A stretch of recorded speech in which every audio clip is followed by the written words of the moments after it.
हम कह रहे हैं कि भाईजान हमने प्लेट में रख के विकेटें आपको पेश की हैं, taking nothing away from Indian bowlers. जिस तरीके से उन्होंने क्रंच मोमेंट पे विकेटें ली पाकिस्तान की तरफ से, बाबर तेईस, इमाम दर, सऊद शकील जो कि सबसे बेहतर रहे, लेकिन एक्सपेक्ट उनसे किया जा रहा था। एंड देयर यू गो, कभी हम ये किया करते थे और आज ये कर रहे हैं, हमारे साथ हो रहा है, हमारे साथ ये हो रहा है। The tables have turned and we have to accept it. लेकिन कहते हैं कि टेबल टर्न होने में देर नहीं लगती है।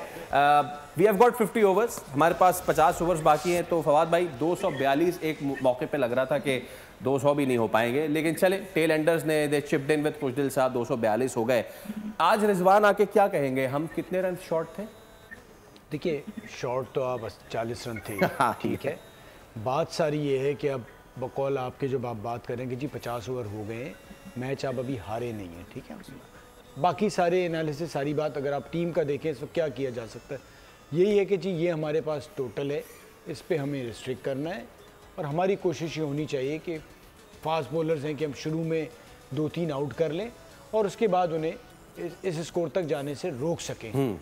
ये ख्वाहिश है और एक कोशिश है, और हजारों ख्वाहिशें ऐसी कि रियलिटी ऐसी है कि अगर आप इंडिया के कैंप में देखें तो वो तो बहुत मुस्कुराते हुए आएंगे। बिल्कुल उन्होंने यही सोचा होगा कि हमने पाकिस्तान को 250 नहीं करने देने, जो उन्होंने नहीं करने दिया।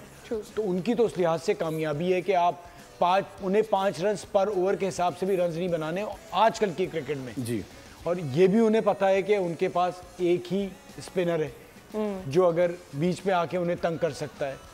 फास्ट बॉलर्स के लिए ठीक है, लाइट में थोड़ा बॉल स्विंग हो जाए, आप बुरा खेल जाए, कुछ ऐसा कुछ हो जाए, लेकिन ऐसा कुछ किसी के लिए भी नहीं। अगर थोड़ा बहुत है, और वो इंडियन स्पिनर्स को खेलते भी बहुत अच्छा हैं जी।